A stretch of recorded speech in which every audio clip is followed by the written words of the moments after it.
Oh, so cursed, may you burn in hell forever, forever, forever, forever, forever.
Oh, so cursed, may you burn in hell forever, forever, forever, forever, forever.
It's time to play the lame. Ha ha ha ha ha ha ha. Did it. Did it. Did it. Did it. Did it. It's all about the lame and how you play it. It's all about the lame, and if you can't take it, it's lame, and ready to run like a lame on your gun from a smoking gun. Hey, Joe, what's up? Yes. Yes, you are muted. All right, you're unmuted. All right. You're unmuted. So you remember what's up? You remember when Motorhead played Mania? I think they did twice. But one of them, Lemmy just didn't know the lyrics to the game when they played it. The original or the bow down to the game? No, yeah, it was just the original, and they were like, all about the game, and all about the game, and all about the game, and all about the game. That's kind of the way I sing our song. It's all about like the how lame, you were singing it lame, was still better. Lame, and lame. That's literally how Lemmy was singing it. By the way, drop D flat, not drop D standard. You know, it's like there's drop D, then there's D standard, but they go drop D. So that's D-A-D-G-E-B. And then they go a half step down. So it's D flat, A flat, D flat. Very interesting. Very, very interesting stuff. I only know drop. Welcome to the show. And before we get started, I have to talk about something terrible that happened to me this week, Joe. What's that? Well, I mean, it's not going to be easy to bring up. It's not going to be easy to talk about. But as you know, I was in first place in fantasy football all year. Finished 10-4. Head and shoulders above the competition.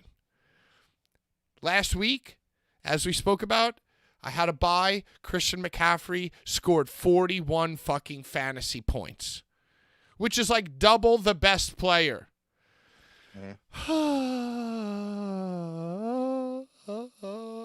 So between Thursday, Saturday, Sunday, and Christmas Day, Monday, I was in a battle. I was in a semifinal fantasy football battle of a lifetime. And I had a guy who scored 5 points because he hurt his knee. The other guy had a guy who hurt his fucking arm. So we were neck and neck. Like it was like the shit bowl. It was like the bullshit bowl. Yeah. And it came down to Monday night, Baltimore Ravens against the San Francisco 49ers. And I had Christian McCaffrey playing. So did I. And I needed one point to win. 1 point. And by the way, for those of you following at home, 1 point is a 10-yard rush. 1 point is a catch for 0 yards. And yo, there's like 9 minutes left in the fourth quarter. And I'm down by like 5 points. And I'm like, yo, I got this. So he brings it within 1. Brock Purdy, by the way, decided not even to wake up in the morning, threw 4 fucking interceptions, threw himself right out of the MVP talk. Yeah. You know, and all of a sudden, Brock Purdy, like, you look at his, like, white bread, Eli Manning, Wonder Bread face, and when he's throwing touchdown passes, it's like, oh, this guy's a genius. But when he's throwing interceptions, it's like, this guy's a jabroni. Yep. Then Brock Purdy gets hurt. Sam Darnold comes in the game, the backup quarterback, with like 8 minutes left. I need 1 point. Dude, Sam Darnold in the flat overthrows Christian McCaffrey. Uncatchable. Yeah, he got targeted. Ball. Yeah, untargeted ones, yeah. Dude, so they were like, so Christian had like 5 targets in that final stretch. Not how long of a rush would he need to have to get 1 point? He would need 10 yards. Yo, and they were using him. Even though they were down. I mean, he got 130 from scrimmage, so. Yo, I mean, he did great. To other people who had a better fantasy football team than me, they were like, oh, 25 from Christian McCaffrey? I needed 26. And you know what the worst part is? They overthrew him. Sam Darnold is like the shits, the drizzling fucking shits. But somehow they make it to the 2-yard line, Joe, with like 5 minutes left, and the game's over. They're just trying to score like a garbage time TD, you know? First play, they run a bootleg. Sam Darnold, like, throws it out of bounds. Second play, or like third down or whatever, they're on the 2-yard line. They run Christian McCaffrey. He gets stopped at the 1. That was when he, like, got clobbered. Right, so I needed 1 point. A touchdown is 6 points, dude. Instead, he got stopped at the 1. He got 0.1 point. And then the next play, Sam Darnold took a sack, dude. He took a 4th down sack. And I just want to let everybody in this fucking universe know that I lost my semifinals fantasy football game. The difference between $300 and $50, I lost that shit by 1 point. That's sports betting as a whole. I mean, really is always losing by 1 point. Right, over under 55. He finishes with 54. Right.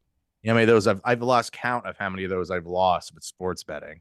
You know, but I've also won with them as well. So I think it's just really it's the game. Dude, and how you play it. And you know what the worst part was? Everybody the game in and how fantasy you football. play it. It's just all about the game and how you lame it. It's all about the lame, and if you can lame. And, you know, everybody in, like, the fantasy football group chat was like, oh, you got this. You're going to win by, like, you know, you got this. People always say that, like, he'll get it. Oh, yeah. we'll win. Oh, you'll get it. They're winning this game. Yeah, but little did they know that Brock Purdy gets pulled for Sam Darnold, former Jets first-round pick, and the guy can't even throw it to the flat and hit Christian McCaffrey for 1 fucking catch. Back to 9-cent bets. Also, by the way, I just want to apologize to anybody who watched the show on Tuesday about, like, everything that happened with, like, the peanuts and the SPO and, like, the fucking body. Obviously, I'm just going to touch on this briefly. Joe, thank you for not tucking tail and running away and issuing some kind of apology, even though you weren't on the show. But I'm just going to say some basic facts. Number 1, any kind of extended talk about it is going to happen on Tuesday. This is not the show for that, because this show does not dabble in insanity. Except for me, I'm the insane one on this show. You know, so we're not going to talk about it so much. But, number 1, normally we have a guest on for 30 minutes. This guy only lasted 8 minutes. I hung up on him as soon as I possibly could. Before I even went to Twitter after the fucking bullshit, after the show ended, I actually made the video private before seeing that we were getting fucking buried online, because I didn't agree with what happened. I'll tell you this. We are all the personalities that you see on the show. But when we are on the show and we're all together, we are, like, you know, like, kind of putting the pedal to the metal and floor down, foot to the floor of our personalities. So if you look at the video and you play it in slow motion, you can see that we all tried to react. And this is not correct. Obviously, what should have happened is everything about the show should have fallen away, and we should have, like, you know, I don't know, fucking, like, they told the guy it was on site, I guess. I don't know. But we all reacted in our weird, awkward way that we deal with things. So to go frame by frame and try to fucking bury us over, like, the reaction that we had based off something that happened that we weren't accounting for, I think is a little unfair. And by the way, if you go back and look at our entire history, like, in May, we've raised money for SPO. Like, we've spoken out for, and, you know, like our philanthropy speaks for itself. So did we maybe react poorly because we're untrained fucks and we smoke and we drink on the show? Yeah. But I'll tell you this. I hate that it happened. Very, very much so. But also, like, it would have just been a stupid thing that happened on our show to our 30 viewers, 20 viewers, our closest friends, and we all could have fucking deleted, laughed about how much of a fucking strung out asshole this guy is, and moved on. But the one who clipped it and is distributing it is the one who is responsible for the parents seeing it. Because if it was left to us, nobody would have seen it. You know what I'm saying? It's not like we fucking did the show, felt no remorse, and then clipped it and promoted it online. The one who clipped it is the one leading the charge. So I don't know, like, it's just an interesting question. Like, where does the fucking moral line lie? Like, how much of a whistleblower do you need to be? Like, maybe if you think so low of us and this was brought to your attention, if you were so about it, maybe you would have protected those who you care about rather than distributing it and summoning the mob. I don't know. I'm just the person who runs the shitty show that everybody hates now. But you know what show is now the flagship show of this channel, Joe? You know what My show. the sixth man. Yo, and I'll tell you something else. In the outrageous tweet, there was a hashtag to promote. Whatever. Hey, Joe. Did you see the corgi race? The corgi race. You know what? I'll tell you why the 49ers lost that fucking game. Because all they care about is one song and one song only. Tony Montana. Tony Montana. Tony Montana. You know that song, Joe? No. You mean Joe Montana? Yo, What song so is that? there was I'm sure you've seen this meme. I'm sure you've seen this clip. Yo, and by the way, shout out Larry, shout out Brian, shout out Sean, Logan Stein, everybody in the chat. I appreciate you. I love you. I live for you. Obviously, we're going to fucking circle the wagons. We're going to come back. We're going to talk about it in a serious way on Tuesday. I just couldn't let today go by without, like, mentioning, you know, obviously the shit that's fucking, like, completely enveloped our lives. But, yo, Joe, so there's this meme that one time the 49ers had, I don't know what the fuck the guy's name is. His name might as well be Tony Montana for all I fucking know. Is this the boombox intro that they do? The rapper, there is a meme from Yeah. years ago where the rapper did a live thing. It was like, Yeah. Tony Montana, Tony Montana, Tony Montana. That's the song, right? But like that's the 49ers claim to fame, and that's on their jukebox. And yo, in every other stadium across America, when there's a third down, there's like an Undertaker gong, or there's some like other shit. I blame the 49ers loss on their sound guy, dude, because every third down, they're playing the same song. So how are we going to expect our players to get hyped up for the same song? You got to hit them with jukebox radio, dude. You got to hit them with different bangers. You can't just play Tony Montana, Tony Montana, Tony Well, every team plays the same theme or sound effects for third down. Just so, like, if you're in a drunken whatever at the event, at the game, you know, Tony it's Montana, third down, brother. It's Tony third down. Montana. Yeah. Yo, and I'll tell you that while I was watching the game live, usually you can't hear like the in-stadium audio, but I was squinting my ears and I was like, yo, you know what the I problem hear is? wrestling themes all the time. Well, every time George Kittle catches a pass or does a good play, they play Stone Cold for him. Oh, do they? Okay. Yeah. There's something else, like I think it was like the Undertaker dong for like the Titans or somebody. Well, a lot of teams use the dong for like third down, like when the defense, when the home defense is on third down, they'll do the gong. But yeah, this corgi race, I guess, for the So halftime for the Niners game, it's Niners the Ravens highlight game. of the holiday season. Yeah, the highlight of the holiday season, the 5th annual corgi halftime race, and it was like just 2 corgis. I don't know if it was like a few corgis or just 2 corgis basically run the entire length of the football field. Yeah, But this wasn't just like 2 corgis, just like kind of, you know, fastest one wins. This corgi, the image was the one that was in the lead, I guess. Another one came up like it was like a right little beside twisted. him. Yeah, it was a little. Yeah. and like bodied the shit out of him. But this is like a thing that corgis do because they, you know, that's like 25% head, 75% body. So it's just like they use their ass. Montana. Tony Montana. I hear voices in my lane. What you want to talk about some what else you want to talk about before we get into What else do I want headlines to talk here? about? Can I do another 10 minutes on my fantasy football loss? No. Are wants you to do sure? No. Yo, I'll tell you this. How about this? What time is it? Fuck, it's past 8:00. Fuck, the books are closed. But Yeah, I'll give thank you God. I'll give you the lock of the week, Joe. Okay. Elijah Moore, anytime touchdown v. the Jets tonight. Elijah Okay. Moore, anytime TD.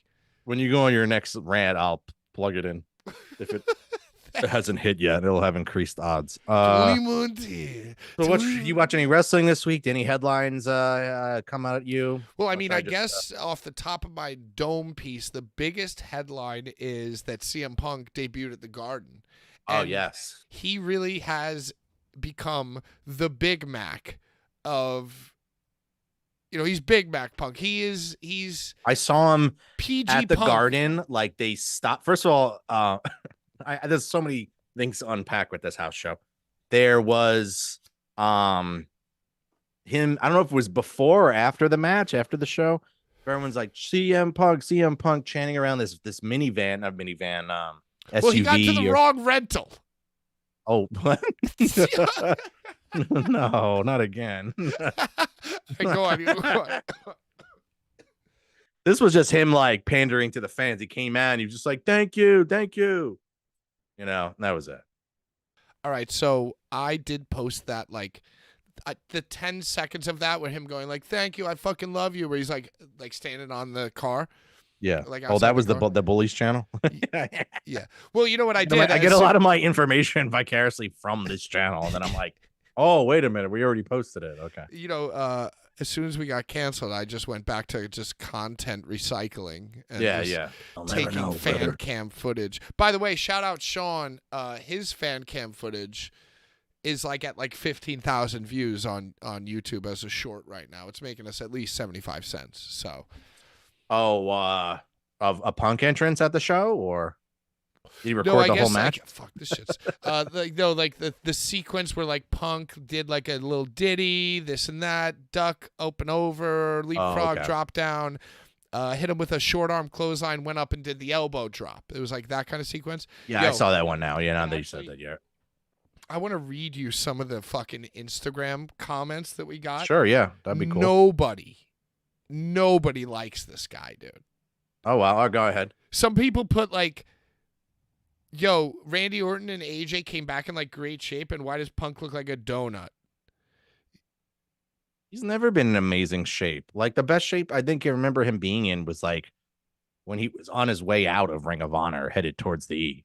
And like, he never was. This video that I posted 2 days ago, like Tuesday after we ran off, for that Sean shot on his own phone. So it's technically Boulevard Bullies content. 13,853 likes. You ready for this? That's not even plays. That's likes. You ready for this? 816 comments, Joe. What are some of the comments? All right, I haven't even practiced this. I'm just gonna run through them lightning round. Right. This guy ain't Rumble ready. I was there. Okay. Match was Rumble all right. ready. Boo. Good to see Dominic putting over young talent. No hate. I was a Punk fan back when he used to have the Kill Switch theme song. The dude is the most basic wrestling moves. Good on the mic, but nothing impressive in the ring. This is the guy everyone is clamoring for. Slow motion. Straight edge, no drugs, no booze, plenty of cake, though. Crowd bored and Punk covered in ring rust, terrible. More crowd than AEW's premium show. Somebody called it a soup sandwich. Huh? They're like, like we wait 10 years for this guy to come back and wrestle a soup sandwich. Oh, like if it's you put a sandwich in soup and it's really soggy. What? Oh, wait, hold on. Stop everything. Yo, John Richter, $20. Oh. Thanks for that. Yo, thank you, dude. And let me just say, I touched on it briefly. I don't want to fucking poison our show with this fucking bullshit. But I want to thank everybody for staying rocking with us. You know what I mean? And anybody who's got anything to fucking say, or anybody who's got something important to talk to me about, can fucking slide right into the Boulevard Bullies DMs and I will speak to you fucking personally. But the last thing I'm going to do is respond to some fucking comment on Twitter that says, Boulevard Boys, you better DM me immediately regarding this. I'm not playing that game. I'm not making no statement. Boulevard Bullies ain't making no statement. Our fucking behavior and our fucking values speak for themselves. If you got something fucking serious to tell me other than it's on site, because, it's on site, it's not good for you. But whatever. If you got something serious to tell me, let's talk in the DMs.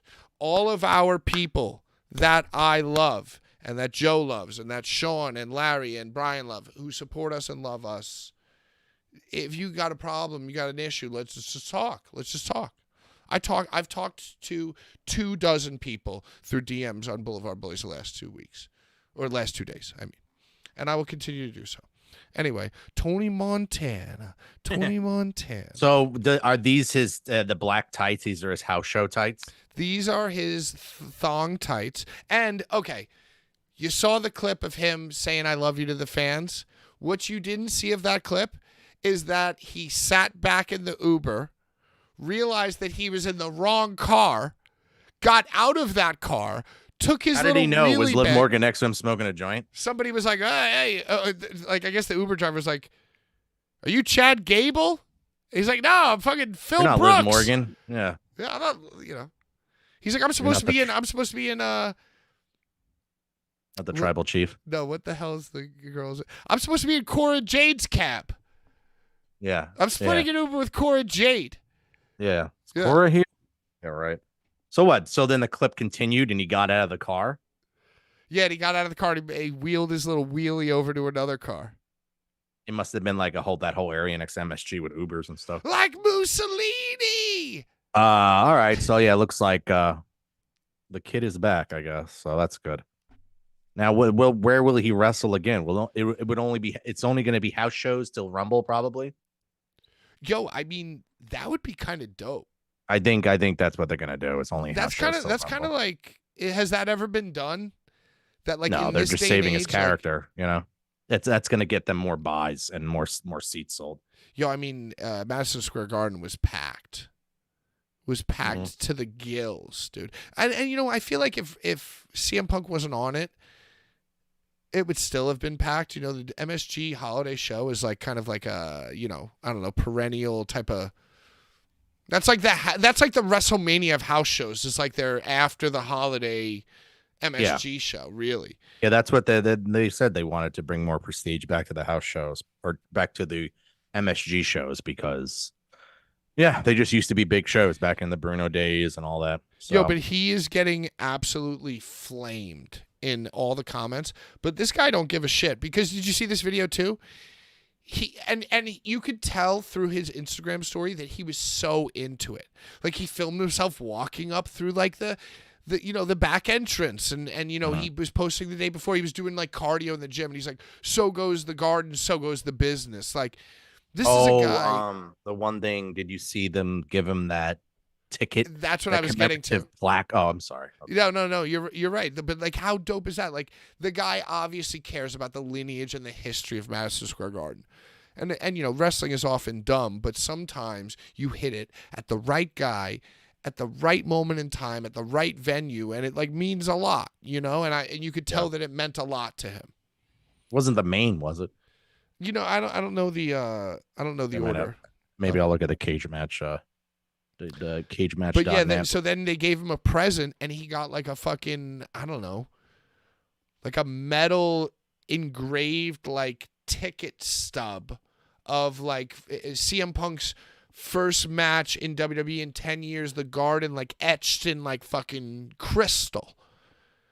And you know what? Yeah, it was like some looked like sterling silver or something like that. Yeah, like if you and your friend go to the mall and you want like your faces to exist in the middle of a crystal, like Kingpin. Yeah. Like that's basically what they gave him. But in the video, you could tell that meant a lot to this guy. You know what I mean? In the middle of the show, by the way. It was in the middle of the show. Oh, he did like pre-intermission. Yeah, there were like 3 more matches after him. So, but just for the record. Tony Montana. So that's probably the biggest news story of the week. Something else that I loved thinking about and wondering about was Chris Jericho's Christmas Day breakdown. I haven't even looked at the notes. I don't even know if you wrote this, but did you see this? No, I didn't. My note section was a little thin because we had a lot to talk to on the back end because there's a pay-per-view this weekend. And we had the women's Rumble leak I wanted to talk about. And I'm back looking at the notes. But let's take a sidebar. Have you seen the Chris Jericho? I haven't seen this, no. Dude. I saw so back to the Punk thing. This also has to do with Chris Jericho. Did you see that he commented on the post of his entrance? So his Punk's entrance at MSG, and then Chris Jericho Fozzy responded like cool moment or great moment, and then like fire emojis. This dude will just try. He's just trying to farm anybody for clout, bro. It's fucking wild. What have I become? Yeah, that's what truly. Yeah. What have I become? So I don't really even know all the full... clout. Well, did you see that somebody? And it's so funny because he really does like flip flop back and forth depending on like he's trying to play like right down the middle. Where so like a fan will be like, oh, I wish I got to see CM Punk versus Chris Jericho at AEW, and he goes, me too, brother. Yeah, shut the fuck up. And then he'll like comment to CM Punk like, hey, there's no heat, brother, there's no heat. But then when he's like in AEW world, he'll say like, objectively speaking, CM Punk is evil, like he did horrible shit. Brother. You are cancer, brother. Yeah, he called him a cancer, and I guess Chris Jericho had a CMB, as we call it here on the Boulevard Bullies channel, a complete mental breakdown on Christmas Day. And I don't know if it was a fan or Stephen P. New. It was, or Jim Cornette who started it. But basically they were talking about how everybody involved in the scrum, in the brawl for all, had to sign an NDA that lasts like for life, right? And Chris Jericho came out and said, he's got like CTE. He's got like Hulk Hogan CTE, dude, where he'll just tell you a lie straight to your face. Yeah. He was like, I didn't sign one, brother. I was there. I saw the entire thing, and I didn't have to sign one. I was there. But he said he didn't sign one. Is that what it was? Right. He's like, I didn't have to sign an NDA, and I saw everything that happened. And believe me, it was disgusting. And then someone said he did sign. No, then Stephen P. New said, listen, Chris, we all know that in the AEW handbook, there's like a vague umbrella statement about like non-disclosure. So like unless you're super important or no longer under contract, you didn't get an NDA because you ain't special and it's just in your fucking handbook. And then Chris, he went on a fucking whole thing, He was like, how dare you? John Richter said then Cornette chimed in too. Do we know what he said? And then Cornette said something along the lines of like, hey, it's Christmas morning. Could you just celebrate? No, he didn't say Christmas. He said Xmas because Jim Cornette's an atheist. Yeah. And he goes, it's Xmas morning. Could you for 1 second just focus on the important things of life rather than sucking Tony Khan's cock? Basically, like he just like Jim Cornette woke up on Christmas morning and just fucking flamed, and then Brian Last and then I think Jericho said they were going in. Jericho said like you don't have the handbook, you don't know what's in the handbook, and then like Brian Last posted a photo of the fucking handbook on his desk. Amazing, good. Yeah, and Brian Last posted the handbook. Exactly, John Riga. It was great. It was great Christmas Day theater. Yo, Joe, you're a big fan of the Christmas Carol. You've watched several Christmas carols in this holiday season, right? Yes. Let me ask you. Scrooge at first, like obviously we meet Scrooge as like a piece of shit bah humbug. But at first, like he ain't really anti-Christmas. It's like after Marley dies or like there was a lore, there was a backstory. He's got some lore where like something happens to him on Christmas that makes him bah humbug, right? Yeah. So I want you to know that Christian McCaffrey not scoring 1 point with 10 minutes left in this fucking Christmas night game. That's my fucking Bob Marley. 1 second. I got something for you. That's my Bob Marley. Bah humbug forever. Christmas is ruined. Got you a Christmas gift. Oh my God. You know what? Is that I'll wear it right now. I will wear it. Yeah. That's You will beautiful. wear this. Can we make it a belly shirt? What have I become? Have you seen what Ric Flair's been doing the last few weeks? Wings. Yo, I was wondering if you saw the wings. And apparently, did he always have crypto too? What does he got? Flare bucks? It's like Flair, but and then he always had the energy drink. The Yo, blue you energy. know what I honestly think happened? I think that he like started partying with Mike Tyson, and Mike Tyson's like, "Yo, let me put." Well, he's you got the weed, right? Yeah, that's right. Well, but that's what I'm saying. Mike Tyson was like, "Yo, let me put you in touch with a guy who's gonna like make Yeah. everything you do a thing." You're like, yeah, he'll give you weed, he'll give you energy drinks, you want boxing gloves, you want your own t-shirt, you want this, you want that, he'll hook you up with all that shit. You never have to work ever again, brother. Woo wings. I like it. I like your style. I like your style, brother. I like your style. Woo, woo. And they starts like just doing his thing on the fucking street. Yeah. Oh boy. Yeah, he did cocaine with Mike Tyson one night, and now he's completely monetized. Did you see that? Covered a whole lot of things already. You see that Tanahashi's now the new president and CEO of New Japan?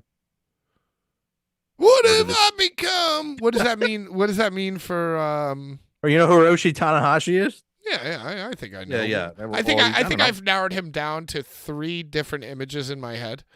He's the one that's like the guitar, the big buff And he's one. got like the orange. He's got like orange type of hair. He's got like some. He has dye. very long flowing hair. He's the rock, kind of like the rock Yeah, star I know one. him. He's I like know the him. fucking legend, bro. Yeah, Oh, yeah, of course he's the I know president. him, Joe. Yeah, he's the president, CEO now. So my buddy's Oh my actually God, over there. yo! I'm looking at It's this Wrestle note that Kingdoms you this said that weekend. Matt Jackson's wife, who was the head of merch at AW, left AW. Yeah, apparently not left, but she's apparently not going to renew her contract. She's in charge of like a lot of the merchandise and shit that they do and all that. I don't know what she has on like another title too, I think. But Right. she's one of and- the reasons why shit sucks there. Well, and you know, I think that it's been well documented that AEW merch, like, and we've been there at Prue or at the fucking tennis stadium, where like the merch is really like deplorable. Like it's like Yeah, it's like the worst screen printed shit. it's the worst Like the screen printed design shit. sucks. Like even their setups are like not good. Like they don't have stock. They don't have anything. And it's so funny because I guess like I don't even think it was CM. I think it was actually Corny said something like he read like a fan letter that was like, "Yo, they like the merch is terrible." Like I went there and then there was like a 2-hour line. Right. The lines are always way too fucking long. And then you get there and they don't have your size or whatever, blah, Yeah, blah, blah. that or like it's just the designs suck in general. I mean, they sell out of everything. You go to the end of the show, you go by and everything's fucking gone. The only thing that's left is like a Moxley pin, an AEW hat, and that's it. Like, and everything is sold out. So like it they'll was buy funny. these marks will buy everything that's not fucking nailed down. It's funny because one of the tweets I saw or Instagram stories I saw, sorry, I'm gassy, was a quote of that. Like a quote of like whatever the excuse for AEW to have like bad merch at the tennis center. Like whatever the quote was where it's like, oh, fans show up early and buy a select amount of things and the lines die out after like the first half of the show or something. It was like a quote of that, and it was the line for CM Punk T-shirts at MSG, like around the fucking arena. You know what I mean? Like at like 10 o'clock. Well, they had an exclusive MSG shirt for that show too. That was like, I guess, like CM Punk returns to Madison Square Garden, New York. Right. Well, but they printed the right amount of them so that they could field the line of 100, 200 people. You know what I mean? Like it's one thing to like have people who want to wait in line, But then after an hour of them waiting in line, like you can't deliver, you got to put up like a sold out sign. Like, come Yeah. on, yo. And you know what? There's no excuse for AEW because it's like they got all this fucking money. Yeah, Pro Wrestling Tees. And they got Pro Wrestling Tees in the pocket, which is DTG, direct to garment. They ain't screen printing these shirts. You know, Wait, it's man. Maybe they aren't with Pro Wrestling Tees. I remember hearing something. Maybe they went and got their own DTG.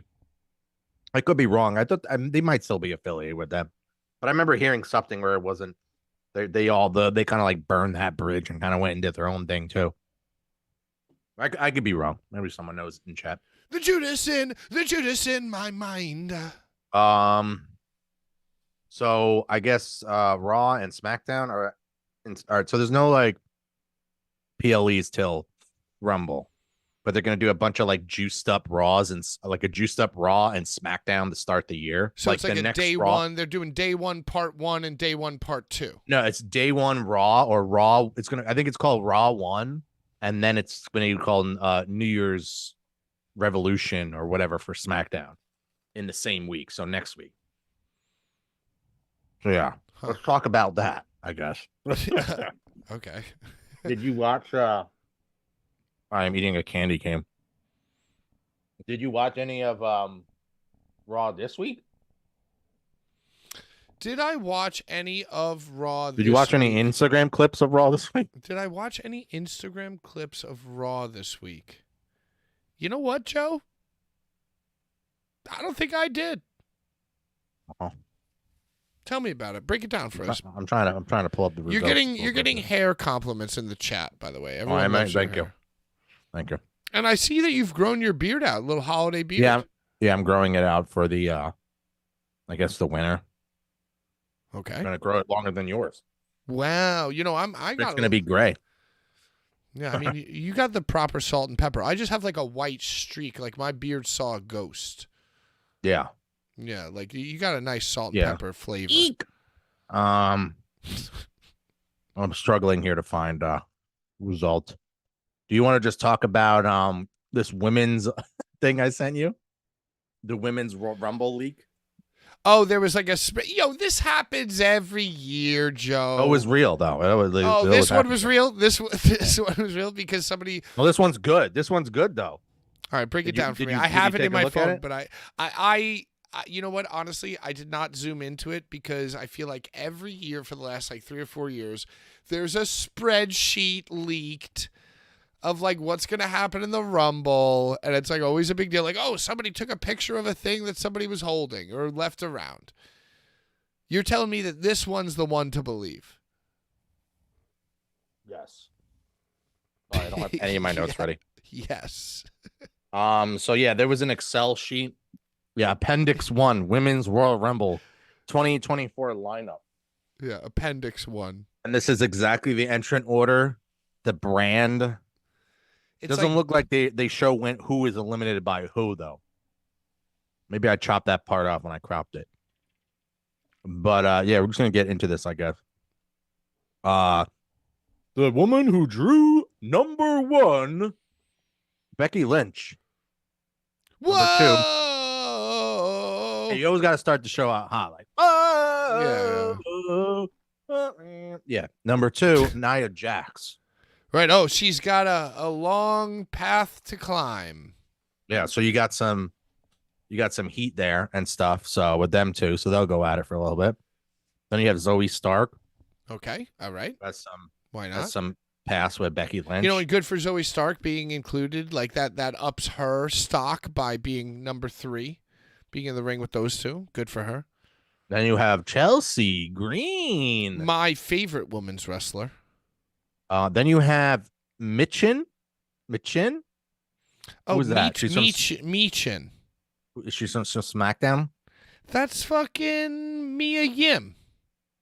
Is that really what her name is now? Yeah, it's Michin. My chin. Raquel Rodriguez next. Okay. Show the back. Smile. Bianca Belair next. Okay. Whipping the hair about. Katana Chance. Oh, nice. That's one half, I believe. Look at me with my fucking knowledge, dude. Yeah, you know him more than I do. I believe that's one half of the new WWE Raw Women's Tag Team Champions who were formerly of NXT. You know, it's like those two like raver girls, and one of them's like I guess mixed with dreads, and the other one's like an athletic white woman. You know who I'm talking about? Oh, yeah, like really pretty eyes. The on one Judas girl in with the my eyes. Yeah, exactly. I think that really pretty eyes on the one girl, and like kind of tatted up and shit, and like yeah, piercings. basically what you're trying to say is that they're both absolute babes, which is true, Yeah. and they're excellent tag team wrestlers, and I think that that is who one of those people is. Okay. But I could be completely wrong. I think. Are you referring to Zia Lee? Zia Lee is an the really independent, solo, super hot Asian women's wrestler. All right. She's Well, like either a Mortal way, Kombat hot. yeah. That okay. She's later on. Yeah, she's awesome. Awesome. Either way, next up. I follow her on Instagram. She rides her bike for like 40 miles a day. Whoa. Yeah. Next up is Tiffany Stratton from NXT, the only NXT representative in the whole match. Okay. All right. I could see her going Final Four. Try to give a little. After that, Indy Hartwell from Raw. Okay. Formerly a lover of Dexter Lumis. I think married to, or maybe annulled. After that, unbranded Deonna Purrazzo. Oh, well. Now, what are the chances that this run-of-the-mill, obviously fake spreadsheet is correct and Deonna Purrazzo will be in the Rumble? I think Deonna will be in it because Chelsea Green probably can get her a job. I think they really like Chelsea now, and she has some pull. Well, you know, first of all, she's fucking phenomenal. Like, no joke. Chelsea or Deonna? No, Chelsea Green is phenomenal. Yeah, definitely. She's a really good absolutely wrestler too. Incredible. Deonna Purrazzo, not familiar with her work. She was in Ring of Honor. Yeah, I know, and I know that. What is wrong? What are you doing? What's wrong with Eating you? a candy cane. It's not even normal candy cane. It's one of these like. Oh, it's like a multicolored rainbow. ones. Yeah, it's fucking epic, dude. Oh, Larry said, wasn't Raw a recap show? Yeah, there was no Raw this week. It was Christmas. That's what I see. I knew that. I didn't watch it, and I didn't have any memories, so I kind of knew it. And they pushed everything to Tuesday, which is kind of fucking dope, dude. After that, Maxine Dupree. After that, Natalia, Isla Dawn, and then Bailey. And then next to Bailey's name, it says in parentheses, winner. Well, there you have it. Which he's fucking due. So I'm fine with that. And After that, what? Who would she go on to fight? Like, what's the Bailey WrestleMania match that I care about? Who are the champs? The one that she's with, right? Oh, you think it's like a damage control like storyline? Or they can boot her out of damage control and then she selects to go dude. And face whoever the other women's champion. Who the fuck, whoever the women's champion is. Not Bianca, it's not Charlotte, it's not Becky. Is it it's Io Sky. Yeah, but that's the one champion. in damage control. So here's what happens. So they boot her out. Bailey wins. They boot her out. They've been mad at her for a long time. Long-term storytelling. And then guess what happens, Joe? Guess what happens? You know exactly what happens in Philadelphia, Pennsylvania, WrestleMania 40. Me. Yep. Me. Oh, wow. Yo, right? Didn't I? I gave you a little bit of bit of goosebumps there. She's gonna come out with. She's the hugger. Yeah, she's changed herself so much since then. So if she comes out in the original gear, I may fucking fall down the steps. They gotta cram her into that original gear she had. No, they'll make her new, better gear, Joe. But still the same style. You know what I mean? Yeah, it'll be like a new twist on an old classic. Yeah, but you're definitely gonna get the wacky waving inflatable arm flailing tube man.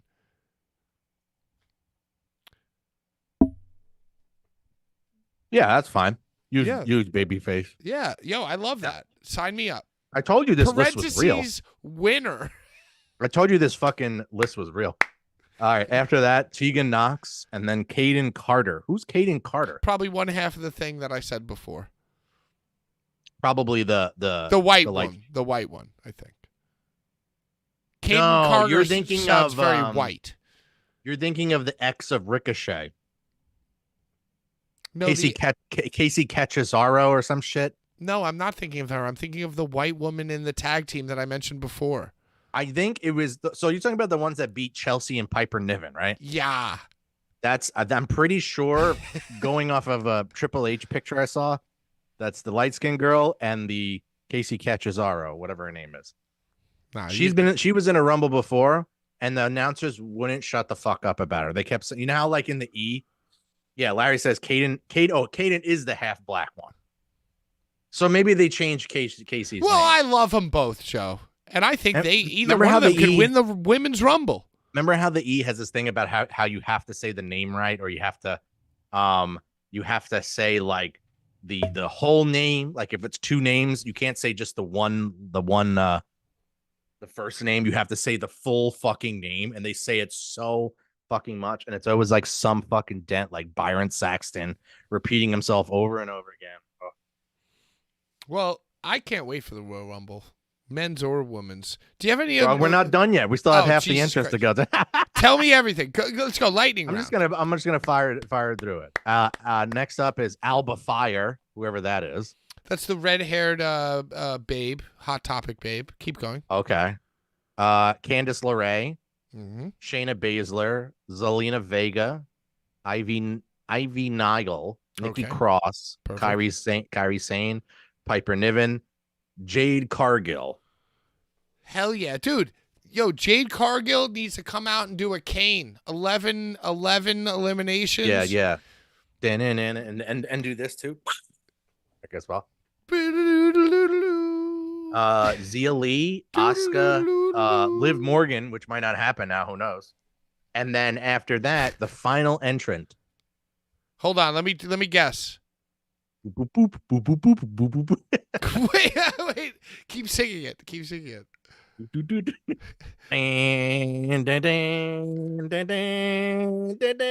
No, Charlotte Flair's not going to do it. Had a dream, had it made. I don't know what you're talking. What the fuck are you talking? Sasha Banks. Oh wow, Monet. Why did you say Monet? No, she's not coming after that. We ain't coming out to that. Dun, dun, dun, It's dun, boss dun, time. dun. Money. Dun, dun, dun. Money. And that's the runner up. Like she's gonna come out dirty, but Bailey's gonna eliminate her. I'm not like most girls. That's a dope rumble. That's a dope rumble. I hope that happens. Somebody booked this shit. Yeah, somebody fucking spreadsheeted this. Some weirdo moron Mark Facebook spreadsheet. Andy Mark. They know what's best for business. So yeah, You not know, much to talk about. You're right. That does sound like a great Royal Rumble, honestly. It does, especially Yo. with the Bailey inflatable tube man and Sasha Yeah, Banks. parentheses winner. And then Sasha was parentheses runner up. So that means they're the last two. Yo, Zero Saint, gonna go lay down. Not feeling well. Hope the show kicks ass. I hope what you meant to say is that the show does kick ass, but feel better. I'm not like most girls. Yo, okay, so let me throw one on you unscripted. I don't need you to break the men's down for me in the way that you did. But yeah, like, well, we don't have that list yet. Yeah, but like, in your imagination, based on what you know, and based on what you've seen, give me like Final Four and winner of men's. I mean, we'll get into like better predictions as we go on, but just because we spent so much time on the women's, give me Final Four and winner of men's. I'll go Cody, Punk, I agree with those two for sure. AJ, All right. Orton. See, to me, I would say Orton, but I think Orton's going to fight Roman. Jey Uso. Yeah, like maybe a Jimmy or a Jay or a Solo. Yeah. You got to remember how people are going to get eliminated to extend their storylines. You know what I mean? Right. So you could have somebody get tossed at 15, but still set it up for like a dope like AJ solo type of match. They don't need to go Final Four. Yeah. And they did do something interesting, whereas like Gunther was like the last guy, like the final boss for Cody, which is weird because he like didn't need it. But yeah, I could do something like that with you. I think I'm in agreement. Definitely Cody Punk. Unless maybe they think that everybody thinks that. So maybe Cody or Punk go over in the middle to like fight somebody else. Like maybe we don't bring Punk there yet. Maybe we don't bring Punk in the Final Four. Maybe Punk gets like fucking attacked from behind by like the Miz or some shit. You know what I mean? That's what I'm saying. Maybe he's not like eliminated like completely right at the beginning. But also, or not doesn't go all the way to the end, rather. You got to think too, like he probably don't have that many years. Like how many Manias is Punk gonna wrestle? 2, 3? Well, he's gonna wrestle till he gets the main event. Right. So he's in for at least 2. Okay, so I guess maybe listen, hey guy, we love Unless you. there's truth to him winning. Like we love you. Thanks for coming. Like thanks for this 3-year deal, and part of that deal. Not an NDA, but the fact that like we will put you for the title and you will win the title at WrestleMania within the next 3 years. This year ain't it. You're getting eliminated at 15. You're gonna fight the Miz, and you're just gonna have to eat it, dude. Yeah, that's fine. Yeah, I think I'm okay with that because at this point, because he's so hot, he elevates. Like he don't need a title match. Like he elevates anything. Well, all the marks think he's not a lot of that CM Punk hate is also because the marks are believing the sheets where it's supposed to be he's going to win the Rumble and take Cody's spot. Oh, no way in a million years. No way. We riot, bro. Nah, but like CM Punk wins, we riot. I don't think that's gonna like. Yeah, that's not. Yeah, I don't think that's. I think Cody is. See, and it's crazy to watch these guys thrive with like comfort.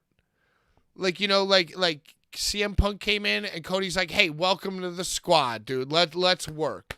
Jey Uso's like, "Yeah, let's work." Like it's just interesting to watch these guys like operate in a professional environment where they don't have to like.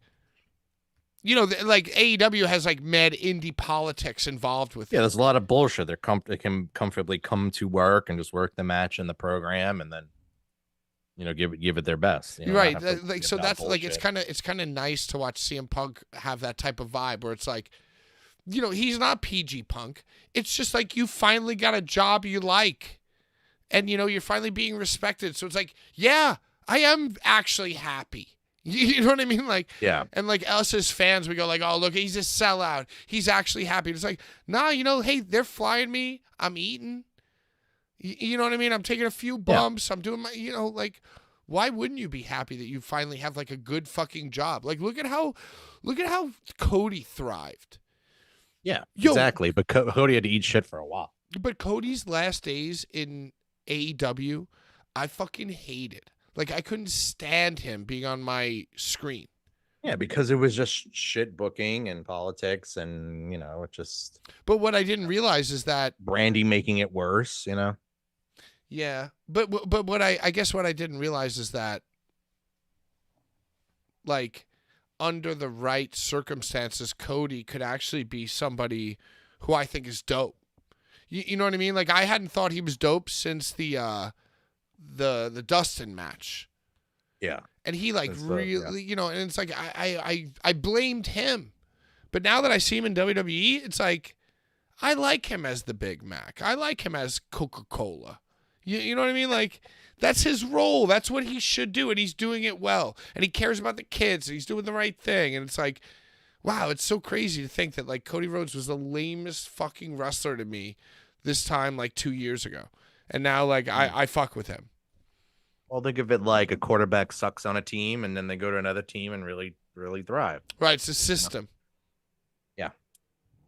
What else? So yeah, there really isn't much else to talk about besides the house show. They didn't have Raw. So who wins the Royal Rumble, Joe? Men's. Who fights Roman Reigns at WrestleMania in Oh, it's got to be Philadelphia? Cody. Finish the story. It's got to be Cody. I agree. It's got to be Cody. Gotta I think have the Final big- Four is like.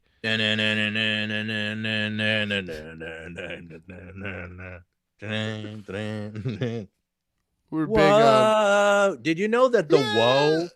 Did you know the whoa in his song? Like the whoa. It's always been there for years. It's always been there. It's always been in all his themes. Whoa! It's only smoke Only and smoke and mirrors. mirrors, yeah. And then the whoa, whoa, like that one. Fuck him.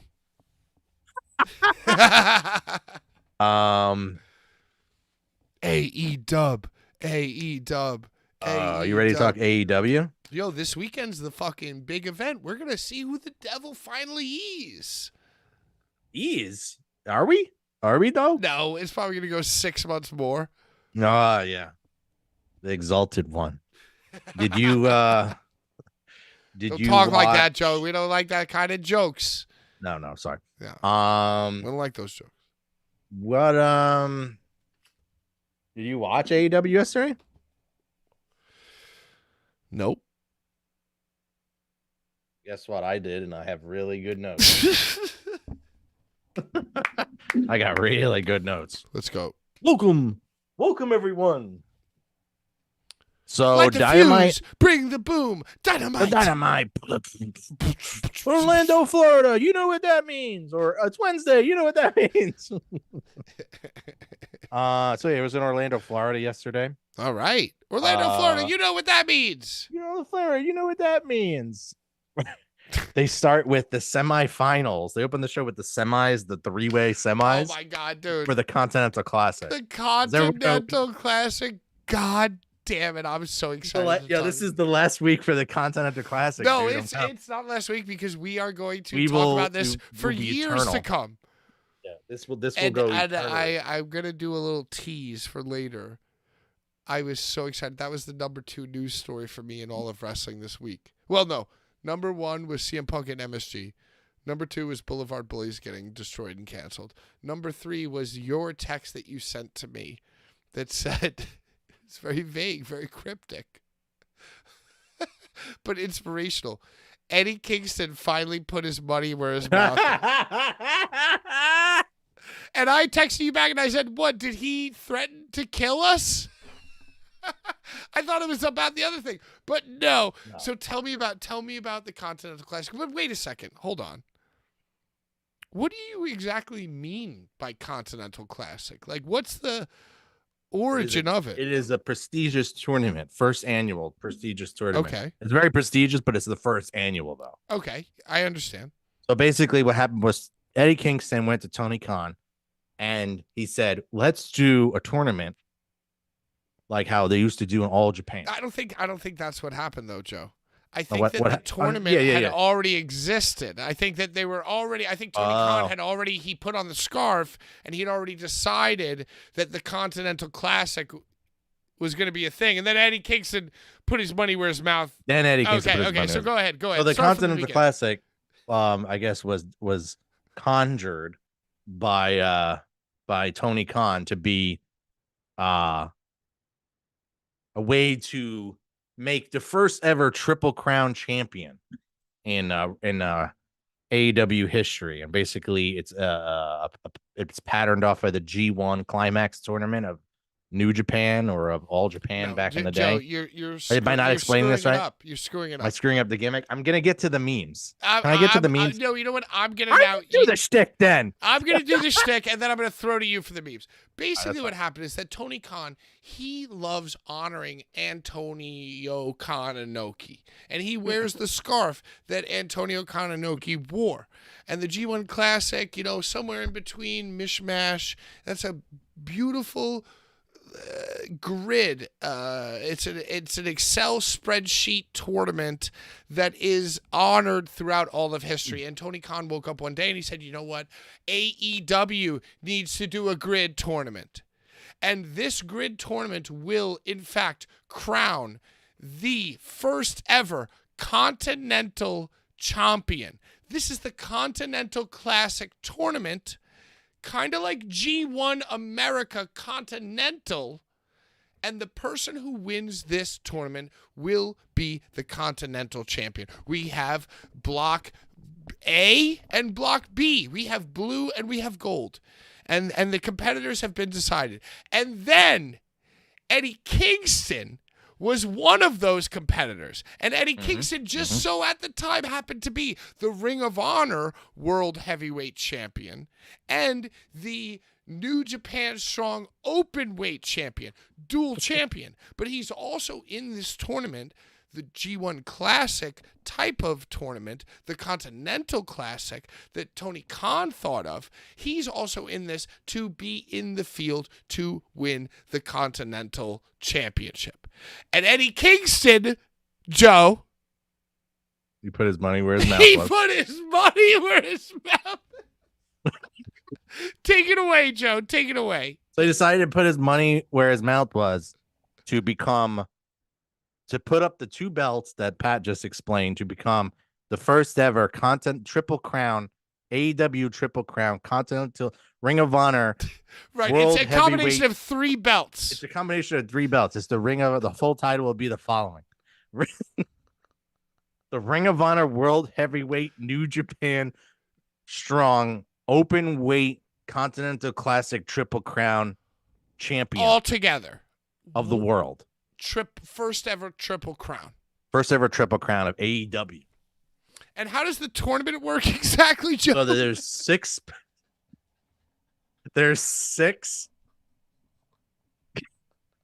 combatants in the Gold League, so Block A, and then there's a Block B, which they call blue, we'll say. Right, there's So blue it's like and there's block- gold. Okay. So there's like blue and there's gold, but it could be like blue could be B, but gold could be G, but it's really A. Right. It has the bigger stars in it. And there's 6. How many wrestlers are there in each? 6 wrestlers in each one. I Okay. gotta pull up the sheets and sheets of the grid format. I cannot state enough that this is the greatest wrestling tournament ever is. constructed. It really is. And by the way, each wrestler in each block wrestles each other once. Wins, pinfall victories, or countout victories are worth 3 points. Okay? Each match has a 20-minute time limit. No outside management at ringside allowed. And a tie is worth 1 point, 20 minutes, or a loss is worth 0. So each wrestler wrestles each other in the grid of Block A, blue, or Block B, gold. And then the top points winner after each wrestler has wrestled each other Once.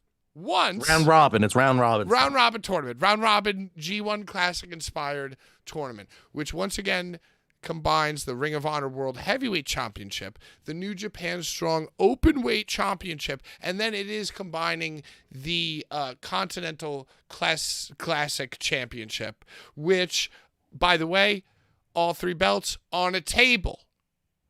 Every match. Every single match. Now, Eddie Kingston, he said, I will defend these belts every match that I wrestle during this. And Tony Khan said, great. I'm going to put these belts on a table. You've relinquished them, Eddie Kingston. Put your money where your mouth is. Except when it's at a random Ring of Honor show in Garland, Texas. Where When he he's can gonna defend them. He can fight. defend them. Where he can defend them against Anthony Henry in a proving ground match. Yes. But Okay. then this week they went back on the table. Back on the table this week. And I feel like the winner of the gold and the winner of the blue has been, in fact, decided. Yes, that it was decided today. So just a quick recap on Collision this week. There was what they did in the Blue League, Claudio versus Danielson. And if you remember what we were talking about last week, was the amazing booking that this tournament had, where there were no draws yet. There were absolutely no draws. Well, we had our first draw on Saturday. We predicted that it was going to be the first draw, or at least I did. And that's what happened. Right, because what we were talking about is that it's one thing to write like a King of the Ring tournament and work backwards and be like, okay, this is going to be like the storyline of the thing. But Yeah. once you decide that you're going to do 6 wrestlers in Block A and 6 wrestlers in Block B, and all this shit counts for points and all this stuff, like, it's really hard to write a coherent story. Yeah, you have to like reverse engineer this mess. Yeah. Right? Like, you can't, like, so of course, like, in the final week, there'd be a tie because, Yeah. it's hard to, like, I think it was the very last match before the semis. so it's actually. like, oh, he only got a point. So and like, that's how Danielson and Claudio went to a draw, and that's how Danielson went to the semis. right, and they both just fell short. And then I guess like so Claudio got the draw point, but Claudio was ahead of Kingston, and I guess like Kingston leapfrogged. But Kingston was the winner of the head-to-head. Yeah, maybe that's what it was. So it was like yeah. a tie, and there was like he won the head-to-head. Yeah, it's like the divisional record. But but that's what I'm saying. Like, to write a King of the Ring wrestling storyline, it's like ain't no thing. All right, hey, here we'll reverse engineer it. Yeah. But to like have these things where it's like, who's gonna lose when, and what numbers are connected to that, and it's like, of course, if I was doing the homework assignment, I would do the same thing. Like, I would just try to figure it out as much as I could, and then in the last week there would be like a fucking draw, because it's like so. Yeah, you hard. say fuck it by the last. It's like, week. we'll Yeah. fucking okay. Well, this is these so guys much get a draw. work. Well, then and it's so funny So much because like work. they made it seem like a fucking real wrestling thing, but it's like, 20-minute time limit. Ties will count, no outside interference, whatever. But still, every boxing match he fought in the crowd for like 3 minutes, And he fought in the crowd this week. and he fought in the crowd this week. So without further ado, All right, go on. I just love. This is my favorite thing in AEW. Is Yes, this it fucking, is. Yeah, I just love talking about it. I've much like Creed, I've joked myself into loving it for real. so show begins with Moxley, Shane, and Jay White in a triple threat in the semis of the Gold League. Right, because why not a triple threat now? It became a triple threat because there was a tie. There was a tie in points for those 3 combatants. Just like he wrote it. Just like Tony. Just like he Khan wrote it. But there wasn't a tie in the Blue League. The Blue League was Danielson versus Kingston. And Kingston won. Well, we haven't got there yet. Okay. We haven't got there yet.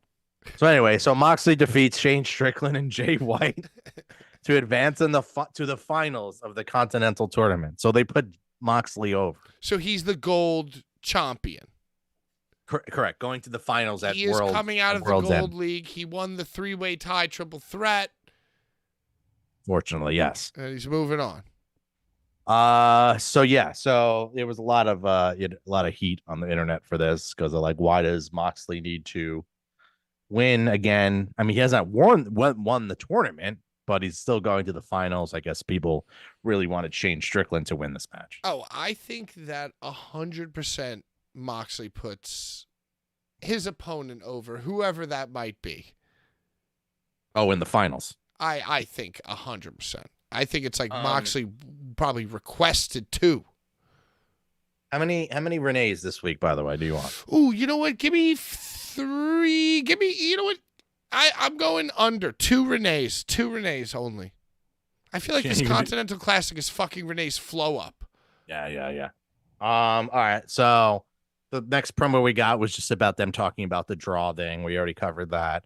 Next up was the Renee segment number 1. This was on the stage. She invited out Maria Mai or whatever her name is. Okay. No one cares about her anymore. They already assassinated her character.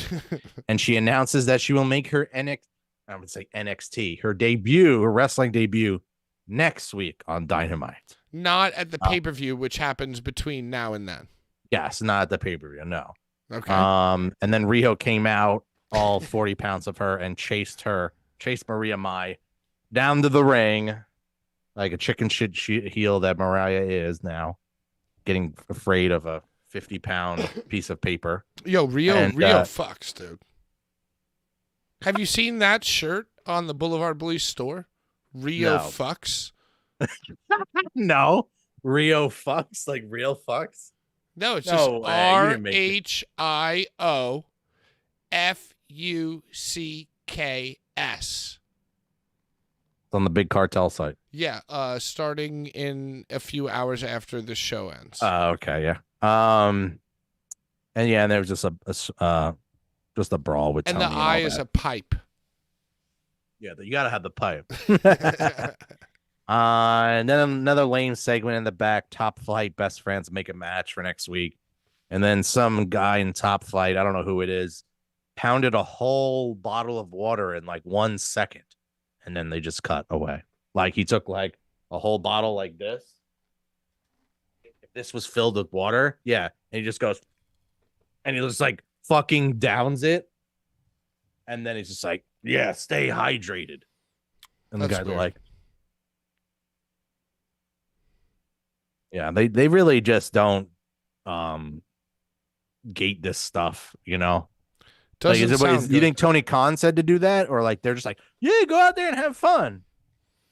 Yeah, that guy probably showed Tony Khan that trick privately. Yeah, he's like, oh, I could put this on the air. Oh, okay, that'd be great. That'd Yeah. be great. Wow, you're The great Wow, freak. your throat's so Giannis. Did you seen that floating around, the Giannis announcement from Tony Khan? good. Giannis Agabigabugaboo. Dude, that's the best. That's one of his best. Oh, Agabigaboo. Giannis the Agabigaboo. great freak. Yeah, this first hour is probably like one of the worst. I This don't Dynamite ever was, like, want arguably one of the AEW worst to go Dynamites away. ever. I cannot. AEW needs to stay in business forever, and Tony Khan needs to do this for 40 years. Yeah, 40 That- years more. That's what I really fucking want, dude. I'm not even playing. Yeah. Like if Tony Khan has to one day tuck his tail and go away, that will be a sad day for my life. Because I fucking love this guy. Giannis Agabigaboo. Meme generator. Next week, 9 days from tonight. 9 days. Yo, he's. Thank you very much. Thank you very much. Thank you. Let's go. We have a great show. We have a great show tonight. Trust me, it's gonna be a great show. Just stick around to 11:45 p.m. when the show actually begins. We have a great show. No, I love him. I don't want him. Never change. Never change. So they did this thing where Christian Next was waiting Halloween, in the that's back. going to be my costume. I'm going as Tony Khan next Halloween. I'm going to get the Panthers all over print jacket, and I'm gonna study this man. That's it. That's all I got to say. Keep going. All right. So Christian is waiting in the back for Adam Copeland. They're gonna do some like, draped off kind of like backstage interview or whatever. But it doesn't happen yet. Adam's nowhere to be found. So they're lining up for a pay-per-view rematch. Correct, yes. Most likely. Yeah. Everything's announced. We'll preview that in a moment too. Okay. The next segment was Don Callis in a Boxing Day celebration. Because are you aware what Boxing Day is? Yeah, I feel like that's like you open up your boxes of presents in Canada. It's like Canada Christmas. Yeah, it's Canada. It's basically Canadian. It's a Canadian like Christmas. Like Black it's a Friday. Canadian bacon, right? Like here we call it Canadian bacon. It's not. But in Canada, it's just called ham. Yeah. And here we call bacon, and in Canada they call bacon also bacon. But here, ham is to them American ham. So like to Don Callis, Boxing Day is kind of like Christmas. Maybe like a Black Friday, like Canadian Black Friday Christmas. It's Canadian Black Friday where like you go shopping in Canada after Christmas. Right. It doesn't have like religious implications. Unless you put your money where your mouth is. Right. Or if you just want to call Canadian bacon ham. Whereas Yeah. like then Don Callis would just call it like Christmas. So he wanted to give the guys in the family gifts. The Don he gave Callis them- family. He gave them all. But first of all, he comes all out. He only comes out with Fletcher, Take a Shit, and Hobbs. He doesn't come out because remember, Sammy Guevara is part of the Don Callis family. But he hasn't been seen because he had a concussion and had a kid. And then he had a kid. Another... So he gives up all these like it's like all like the really nice paintings. I was gonna say, were his gifts all paintings? It's all paintings only. So the painting of him and Hobbs and paintyourlife.com. All the paintings, promo code Callus. It's not like the paintings weren't. It's like, oh, Hobbs, I have this painting for you, and it's like, look at us, and it's like them in like Miami, like partying, and like all of them have Don Callis with his shirt off, and he's like tatted from like all the way up the sleeve into the bicep, like all over his chest, like completely covered, like CM Punk is. And then yeah, I don't know. He kind of just gave everyone a gift, and then Sammy Guevara came out, and then they said, "Hey, I'm a babyface now. I'm the big show of AEW." And then yeah, so they beat him down. Then Big Bill and Starks jumped in, and then Jericho came to make the save. Big Bill and Starks came in. Then Sting and Darby came in. Then this guy came in. Then now it's an 8-man. Yada yada yada. Pretty fucking dog. What happened to the paintings? The paintings got destroyed by Jericho with his bat. God damn it! So Jericho is now once again, with Sammy Guevara. He's literally the big show of AEW. What have I become? Yeah. Or Sammy is, not Jericho, but Jericho needs somebody to always be with to. I mean, Sammy Guevara accomplished what any indie wrestler who has nothing else to do could ever hope to accomplish, which is to be on TV, get guaranteed money, and meet and impregnate a hot wrestling babe. NXT's finest, yeah. What have I become? Renee segment number 2. Here we go. This was Roddy in the Kingdom did the crazy Charlie from Always Sunny meme. Like where he's like pointing at the fucking board and all the lines and everything are all like, I mean, it's not from Always Sunny. It's from Pacific Rim, but you know the meme I'm talking to. And they're all they're all drawing correlations to how MJF is the devil. All leads lead back to Max is the devil. Oh, there's a conspiracy theory. Yeah. Hey, have you seen this guy on like Sunday Night Football, like Football Night in America? Like, they have like the panel of people, and then they have a guy who's like specifically made to look like he's Charlie on It's Always Sunny. I haven't. Like so all they got the panel and they're all wearing their like nice jackets and ties and they're going around the table and whatever, just like any football show. And then they cut to the statistics guy.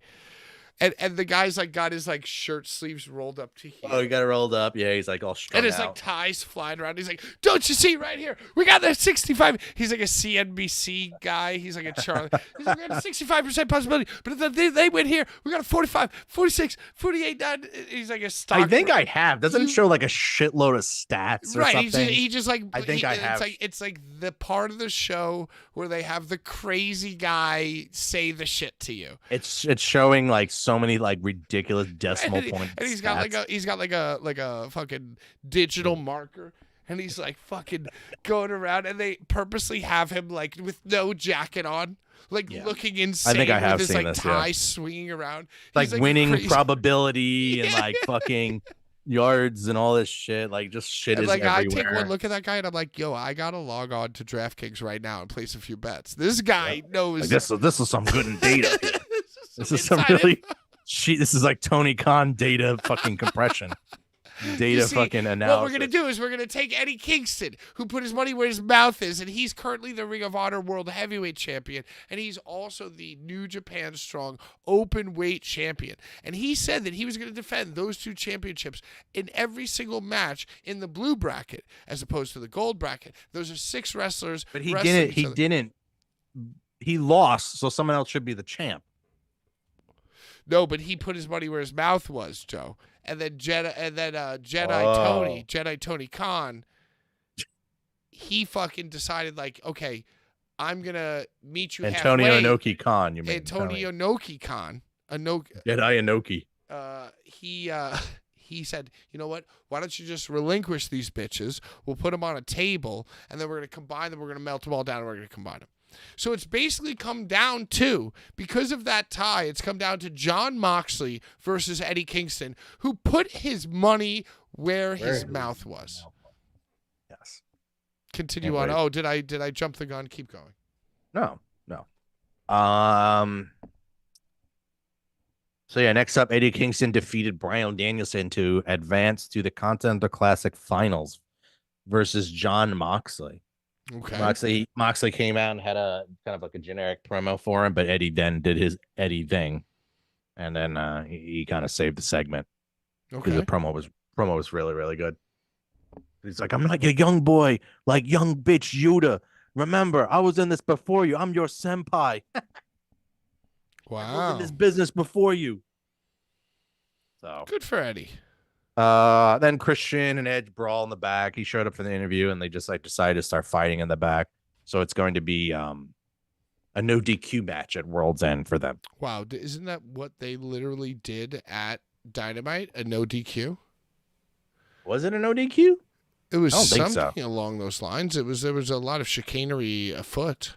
No, because they kicked the ref in the Oh, balls. they and were kicked the secretly- ref in the Yeah. ball.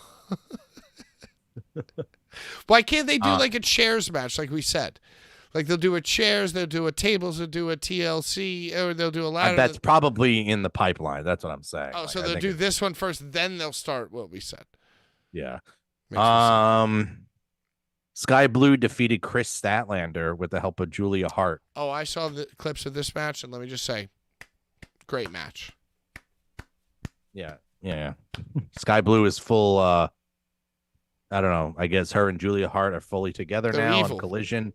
They're evil. Sky Blue isn't wearing her usual attire. She's wearing All black. She's wearing all black onesie, and the thing still goes all the way up her butt. Whatever.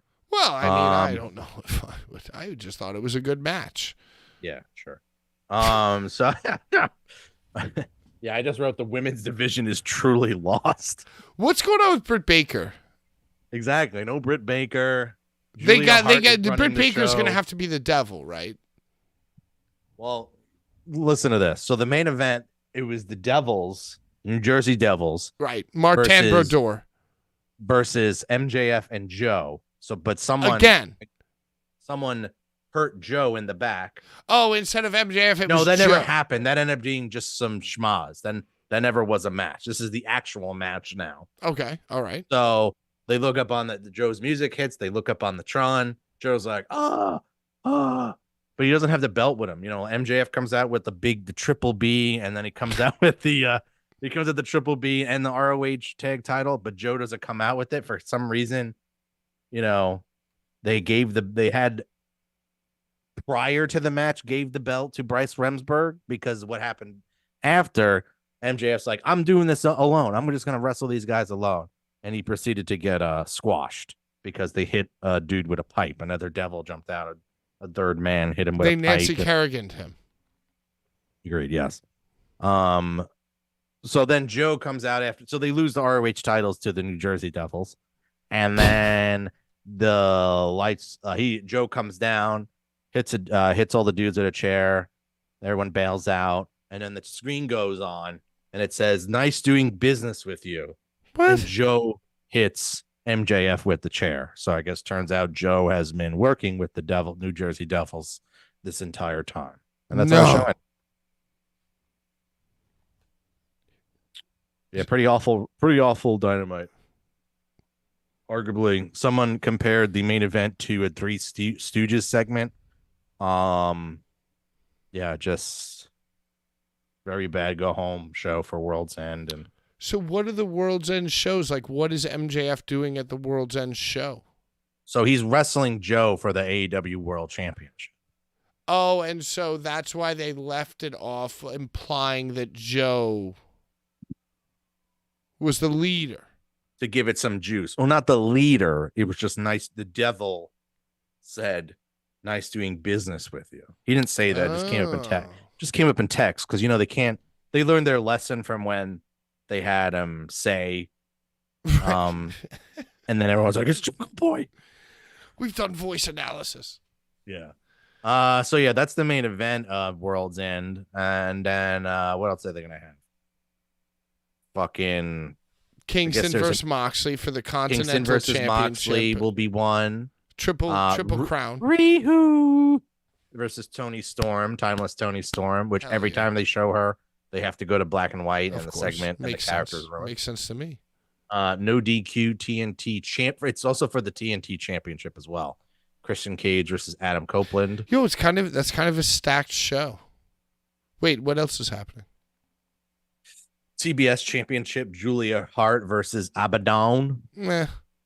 8-man tag, Chris Jericho, Sammy Guevara, Sting, and Darby versus Ricky Starks, Big Bill, Powerhouse Hobbs, and Takeshita. Don't care. Who are the tag team champions of AEW? Ricky Starks and Big Bill? Yes.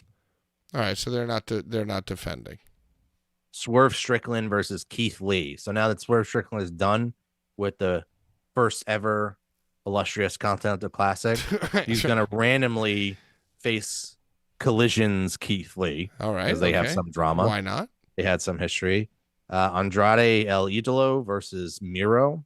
I guess that has something to do with my beautiful, sexy, flexible wife. Flexible wife, yeah.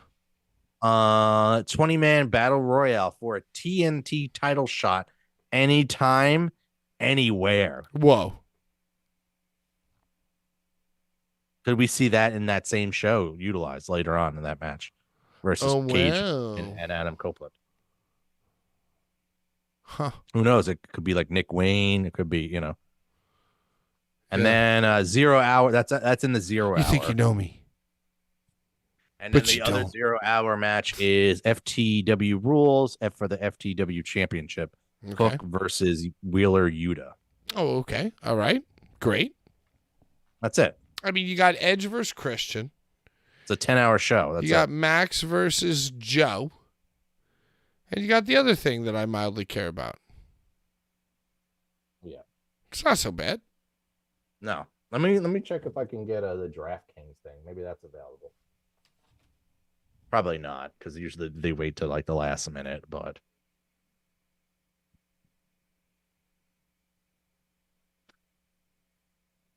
27-14.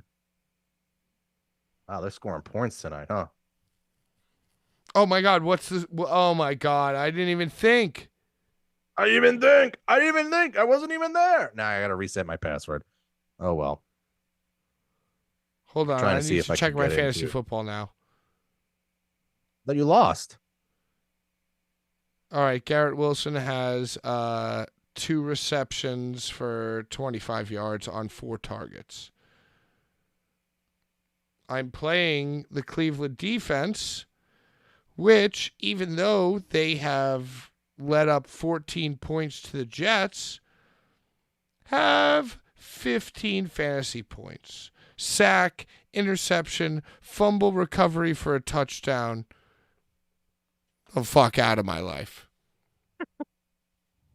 What do you want to hear about my what else you want to talk about before I pitch you my The new odds? No. Do you want to hear the new odds for the Devil too?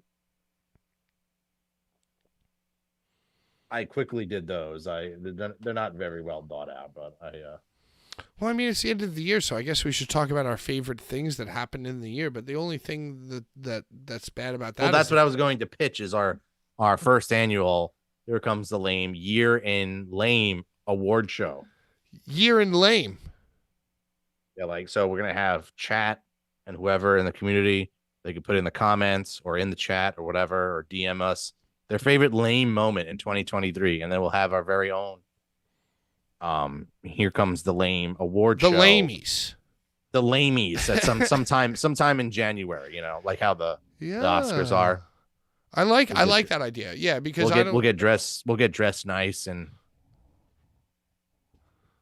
all that. Yo, I love that idea. Maybe I'll even do some homework and come up with lame categories. You know? Oh yeah. Wow. I love that. So devil odds. I don't know. The devil odds might end up the devil might make it in before the lock. You know, like it might be the very last thing that happens at the very last weekend of the year, and they'll probably win most lame moment. You know, Oh, the like the reveal of the devil. the reveal of the devil will literally be Jungle Boy, and it will sneak in as the dark horse, as the lamest before the moment of lock. the year. Yeah, in before the lock. I wrote plus so 3-1 Jungle Boy. Okay. I still have Jungle Boy at the lowest. 4.5-1 Adam Cole. So you are going more odds on Jungle Boy than Adam even. I have 5-1 Dolph Ziggler. What's Dolph 6.5 Ziggler's to song? 1. Wait, what's Dolph Ziggler's song? I'm here to change I'm the here world. to I'm show here to- the Na, na, na, na, na, na, na, na. Oh, wow, I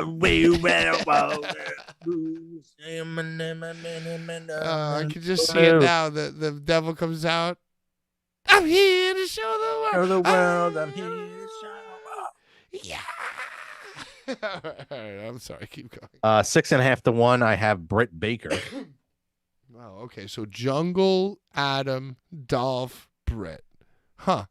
Okay. And then I don't know how many zeros I put on this. It looks like 1,000,000 to 1. Jim Cornette. There have was been it. some rumors floating. Yeah, how sick would it be if it was Jim Cornette? Yo, that'd be so dope. But like, Who else should be the on this Devil's, list, though? it like then all the other masked guys would have to like be his guys. Like he would have to reveal like FTR. He would have to reveal like I don't know somebody else. He's shining. FTR is also not on these shows, not on the pay-per-view. Yeah, FTR just not even around. I'm trying to sing the FTR theme. I don't really know. Yeah. Guaranteed yeah. Dolph will have a motley. Hey! Ah! Kicks to my heart. Go! Yeah! Yeah! Kicks to Kicks my to my heart. Yeah. All right. Oh yeah. No, But yeah, that's pretty much wrestling in the week. Short week. I mean, short week because not a lot of WWE stuff, and yeah, that's about it. So, just a quick review. Who is going to be the devil? Like my prediction of who's Yeah, I want to know your prediction. Yeah, I think I'm just gonna go with Jungle Boy. Yeah, I mean, you are the bookie, and you did make him your 2-1 odds. Yeah, or I'm 3-1. gonna go. I'm gonna go Britt. I'm gonna hope for Britt. I would love a Britt revealing Adam Cole. But if it's revealed, who are the minions though? Who are the minions? Yeah, well, that's the thing. They've like generated so many minions now. They almost have to make it like a 5-person thing. They might not. They might be like, oh, they just revealed the devil, and then like then the other minions just like disappear, and it's just like yeah, that'd be it. so weird too. Yeah, they've really fucked themselves. They've really written themselves into like an odd corner. Yeah. Oh yeah. FTR Tag Team of the Year voted on by Pro Wrestling Illustrated or whoever it was, and they put it on the show. Like they're like, congratulations to the Tag Team of the Year, FTR. But not on any fucking show. They're not wrestling on any show, not on the preview. Yeah, fucking abysmal. What's the deal with the Young Bucks? I guess they're not coming back. They're like just gonna live in shame and agony for the rest of their lives. Shame, yeah. Yeah, I mean, if their buddy, they probably knew that Kenny Omega was leaving, so they're probably like, yeah, we're gonna go too. This isn't fun anymore. We're just gonna take our ball and go home. No, I think maybe just a sabbatical. Yeah, they're all on a sabbatical. Endless sabbatical. Like I mean, like it TBD. sounds like AEW is the worst it's ever been. Like it sounds like backstage, just like constant bullshit. Like people don't want to fucking go to work. Like they don't want to show up, and it's just like everyone's just chilling. Like, did you hear the numbers of what they make? Like the lowest paid roster member makes like 400,000. No, That's what they said on Cornette. Jeez. Where did that info come from? Was it That leaked? was Some Cornette. Yo, that's crazy. Imagine. And they said they have 180 roster members, totaling 85 million in payroll. And what's the Mets payroll? Like 200 million. So, I mean, I guess it's like kind of like a mid-market team. 85 million. You know, imagine you're just Abaddon. Making $500,000. No, Abaddon. You know, but that's the thing. They got independent contractors. Yo,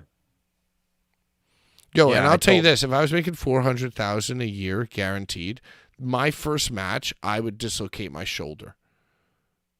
Well, yeah, that's what they said on Cornette too. Like that they want to 400, that's the average. I'm sorry, 400K was the average. Okay, all right. So you probably got some 70s, some 80s in there. Yeah, that makes more sense. Not Yeah, the but lowest, even just 70 or 400K. 80 is like fucking yo. Even Yeah, if you're paying fucking Chuck Taylor and some of these guys like to do absolutely fucking nothing. Like, well, and even think about it, like the independent wrestler pay scale. Think about like the job that you would have pay scale. Even if you are wrestling for AEW and making like $40,000 a year, you're a professional fucking wrestler, dude. Congratulations. $40,000 a year is probably a lot more than anybody else fucking on the indies. You know what I'm saying? Like, yeah, well, you got a hot dog and a handshake. That's it. yo, 40K. If somebody told me, hey, you could make $30,000 a year, like being a touring musician, I'd be like, okay, yeah, fuck yeah. Like I'll take 100. You know what I mean? Like I'll take like a $90,000. Yeah, but your expenses. Yeah, but wait. How much would you take for a musician for 40? Yeah, I would. Yo, if somebody But said, there's a lot of expenses that go with it too. That's the thing. Like, could that 40? Would you get stuck in Montana and not be able to get back? You know what I mean? Well, is it 40? I would assume it would be 40 plus flights. Yeah. Our expenses covered. That's the thing. You know, flight and hotel, and I'll eat. You know, I'll spend money to Yeah. eat, but flight and hotel, I would assume. Yeah. So if you want to give me 30 plus flight and hotel to fly all around the country doing the thing that I love, yeah, that sounds good. I'll do that for 25,000 plus hotel and flight. Fuck You it. want to see some of the gift bag I'm gonna give to John Richter because of the gift he gave us? Yes, I do. I don't know. I'm kind of thinking it up as I go. I'll job on ROH in front of 10 people for 70 to 100 grand a year. Yeah, exactly, dude. That's what I'm saying. But that's what I'm saying. I'll job for 30. See my Pikachu slippers. Yeah, That's what I got for those are Christmas. phenomenal. Yeah. Wow. So yeah, I'll be giving you. Send you probably something out of the 8x10 box or something like that, and some cards and maybe something else. Maybe I'll do a little action figure in there too. Wow. Ho, ho, ho. Because I owed him from last week, and then he donated a bunch more this week. So Pika. got you. So December 30th is Saturday night. I am off that evening. I guess I'll tune into Oh yeah. I hear voices in my head.com and watch the pay-per-view. And I Yep, think go you for know it. what, Joe? I think on Saturday, December 30th, World's End, I'm going to watch the full thing and I'm going to take notes too. Yeah, you should. I mean, yeah, you should. Joe says he's going to slide into your IG hole. It's the real Jedi Joe on Instagram. That's the best way you can. Yeah, hit me there up. you go. Making sure he's not Brian. Bren, who's Brian? Bad take. Chris Brian Wah? You mean Brian Wah? But yeah, so we'll cover that next week, and then everyone make sure they put their favorite lame moment in the comments or if DM. you have a lame DM category. your favorite Should we develop categories? I feel like I like the idea of categories. Like lame moment is like best picture. Lamest moment is best picture. But I like the idea. How about this? They'll give us a bunch of ideas. They can help, give us some ideas too, like favorite lame moment, favorite lame wrestler, favorite lame segment, favorite lame storyline, or whatever like that. Just throw a bunch of ideas our way. Throw it in the comments, and then we'll try to compile a good list and then kind of go from there. Like I said, I don't want to do this next week. I want to do it like 3 weeks from now. Yeah. Like next week we'll start solidifying categories, nominations, maybe. Yeah, because we got to make sure the devil thing gets in there. Are they going? It's just gonna sweep. Yeah, everything. It's gonna be like Titanic. It's lamest wrestler, Titanic. The devil. Lamest moment, the devil. Lamest storyline, the devil. Lamest reveal. It's gonna be like Titanic. It's literally gonna be like The Godfather, or like Gone with the Wind. Best supporting actor. Yeah. Titanic. Yeah. Everything. The devil in the devil. The devil in the devil. Yeah. Yeah. The devil. Worst good guy. Maxwell Jacob Friedman. The best screenplay. Lamest screenplay. Of lame. The devil. Sound engineering. Yeah. You'll love to see it. All right. Let's cut it early. Listen, hey, we went through the whole. I put that fucking wrench next to your name too. I thought we were going to get some death threats, but that apparently only happens in my DMs and people trying to track my IP address. So I think that we should maybe cut our losses like we should have probably months ago. VPN. Yeah, you might need a VPN now to scramble it or something. Yeah. And maybe once I use the VPN, we can get sponsored by a VPN. Yeah. Not that other show that never existed, but our show.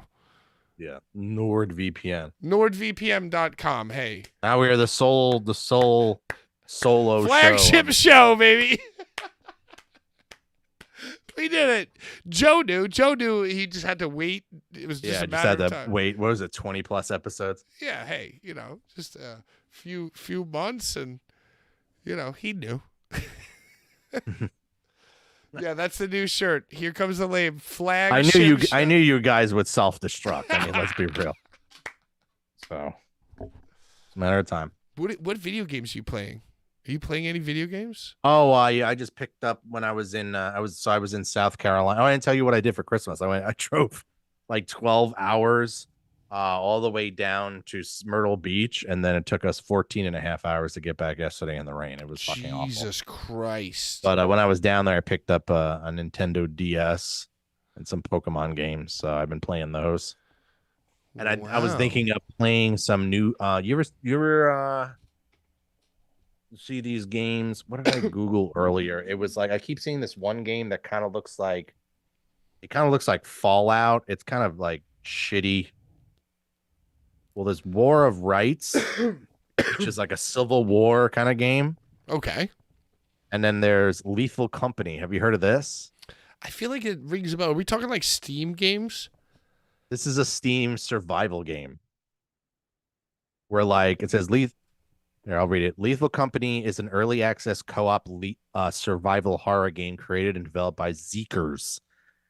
The game takes place in a retro-futuristic post-apocalyptic universe where players take on the role of contracted employees working for a corporation called The Company, collecting scrap from abandoned industrialized moons while having to avoid traps, environmental hazards, and monsters.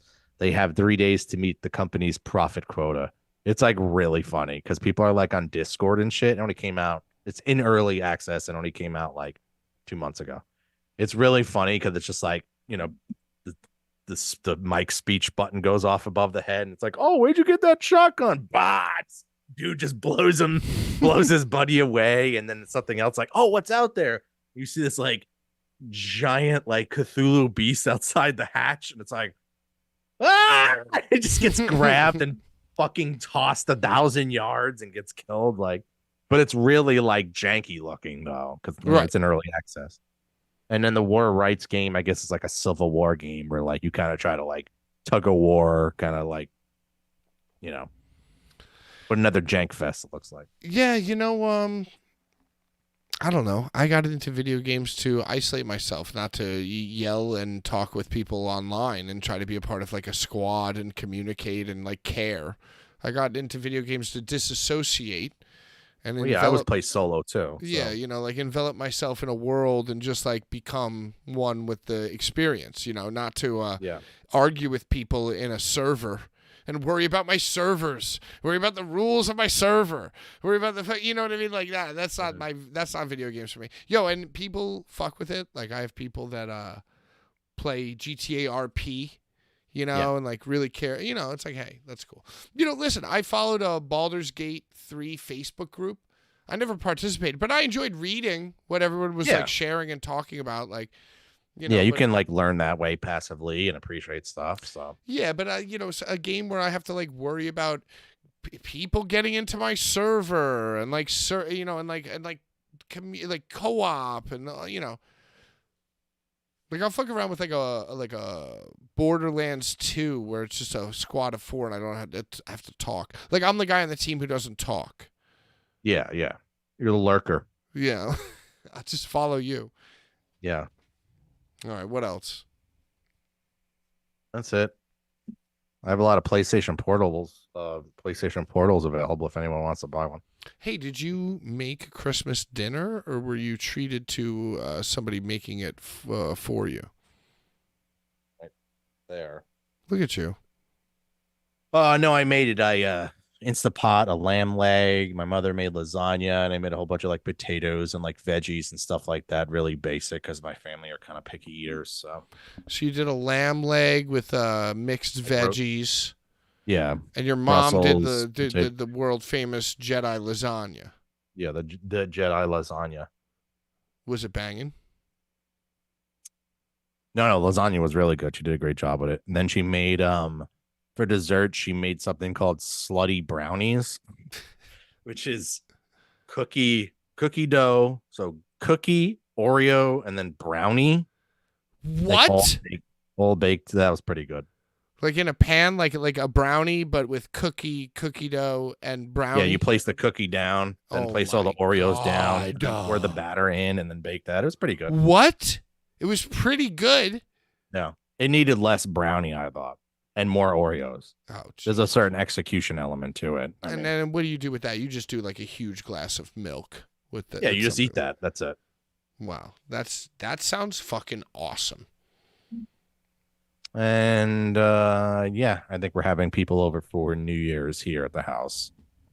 Bunch of maybe some friends of mine and my girls, and we're gonna have spice eggnog kind of thing. I think that sounds lovely. You know, all my friends are fireworks in Myrtle Beach. So, oh, are you? I didn't get any. So if I do want them, I'm gonna have to go. Just it's this fireworks in PA. So yeah, we're having people over. We could be like, yeah, we got fucking Roman candles, brother. We got all that shit. So I'm just waiting for Joe to say something incredibly racist to help bring back Tuesday's show. Yeah, to turn the tide. Yeah, bring us back. Now, yo, you're looking at the flagship show of the program, of the channel and the program from now on. Sorry, y'all. I also have no one after me. I have a lot of enemies, but I have no one after me, like on Twitter, who can like mobilize. I'm not getting into this. All right, so yo, I have a conundrum too, because obviously, as you know, I'm at the lowest point of my entire life because I just lost my fantasy football semifinals by 1 point. So like all my friends are like couples. They're all doing like stuff like you just said. Oh yeah. You know what I mean? So it's like, I don't know. Like so I was like not gonna go out for New Year's. But then I was thinking, like, we're not going out either. They're just coming here. Yeah, like, but it's still like it's still no like one's a nice probably thing. staying till midnight. It's You know what still I mean? You there? Yeah, I was saying how it's still nice to hang out and have some drinks and like watch Dick Clark or whatever. Yeah, Ryan there. Seacrest. So I feel like if I do go home, which I was thinking about, by like 9 or 10 o'clock, I'll have like extreme FOMO. You know what I'm saying? So I was thinking about going to like the work thing. I feel like I don't really know anybody at the work thing. They're having a work party also for New Year's. They're not doing a work party, but like it's like someone's having people over. Like the place next door, which is a bar, is like open and doing like a New Year's thing for custies. And like all my friends are working it, but I am like welcome to it. So you know what I mean? Like all my people are like who are inviting me, all the single people are like service industry people. So they're working New Year's. So I would just be going to the thing alone. Yeah. You're a service industry person. Do you think I should just not do this? It sounds like I don't do shit like that, no. Yeah. I shouldn't just, especially without a person to be with me on the other side of the bar, I mean, maybe you can get someone to go with you or whatever. I mean, there are a lot of people that like, when my therapist always tried to convince me it wasn't a bad thing to go out like by yourself. Yeah, but when your friends are working in restaurant, it's different. You know what I mean? Like, yeah. Then you can like powwow with them. It's fine. Yeah, no, but what I'm saying is like they're gonna be working. You know what I mean? So like I almost want to go somewhere really by bother myself. Yeah, exactly. So that's my conundrum. But who cares? Because you know what? Listen, I got so many people after me. Right now, I probably can't leave the house for 6 months, dude. Let alone It's gonna be pretty cold, so you'll be all right. Let alone ring in the new year. Mhm. You know. I'm gonna Hopefully you end up make on it a an next episode- Thursday show. Yo, listen, I'll tell you this. The new flagship show of the Boulevard Bullies, Here Comes the Lame, is running at an all-time speed, an all-time high. And guess what? In the coming weeks, our bit rate is only going to increase. Yeah. Our bit rate is only going to increase. Yeah, now we can put all resources into this one finally. show. So, sound effects. Yeah. music. Welcome. Listen. Welcome to the Late Show. Tune in Tuesdays for the Late Show. You know what I'm saying? Yeah. Can't wait. Anyway, have a nice New Year's Eve. Maybe we'll start gaming. Maybe we can do some gaming on the channel too. We could. Should we play that horrible game that you just described? Oh yeah, we can do that. Yeah, that'd be funny. We could jump in the Discord and do something stupid shit like that. Yo, you know what? I would love to start gaming again. I've been just kind of like running my stupid Steam games. But you know what? I take back everything I said. I'm ready to fucking do a server. Anyway, Happy New Year. Get your fucking lame everybody. opinions ready for the fucking end of year lamies. Yep. Yeah, get your opinions and all your lame opinions. All your opinions of lame things together. And for us also for all next your week. lame opinions of lame things. Yeah, okay. Time to play the lame. Holy shit, we're getting some reports that the screen recordings came from inside your own house, Joe. Oh my God. What do you mean? It's What coming do you from mean? inside the house. What do you mean? No. Doobie doobie doo. Hey. Yeah, that's funny. I just showed my girl those doobie doobie doos yesterday. The penguin commercials? Yeah. She was like, this isn't funny. The Bud Ice penguin. Why did you like say doobie doobie doo to her? And she was like, what are you talking Yeah, about? I always randomly say doobie doobie doo when I'm bored. Like I'll just be like doobie doobie doo. And then I was like, oh wait, have you seen those commercials before? Oh, look it up on YouTube. Uh-huh. And like calls are coming from inside the house, and he's like doobie doobie doo. Yeah. And she was like, I don't get it. This is stupid. This is stupid. She's a little young, so. Well, shout out to you, Joe, for showing her. You know what's next? You got to show her Bud Weiser. Yeah. Yeah, you're Sorry, gonna have someone's trying to trade me an $800 Louis Vuitton bag on Facebook Marketplace for a PlayStation Portal. Ooh, what's the exchange rate on that? How do you feel about that? I think that's a scam. I'm not. It's probably stolen or something. Nice. What am I gonna do with a Louis Vuitton bag? Give it to your girlfriend as an apology for making her watch those. Oh my God, that's a great idea. I got you a stolen Louis Vuitton bag. She wouldn't be able to wear it. She's like, I'm gonna get thrown in jail. Look what you've done, Brian. You look what you did, you little jerk. Yeah. All right. All right, Hey. let's get out of here, man. Yeah. Let's get out of here. It's been real. It's been a good time. Thank you to everybody for who watched. We'll see you next time, next Thursday, 8 p.m. Same Bullies time, same Bullies channel. Flagship show, baby. Let's go. Out of time. Bye-bye.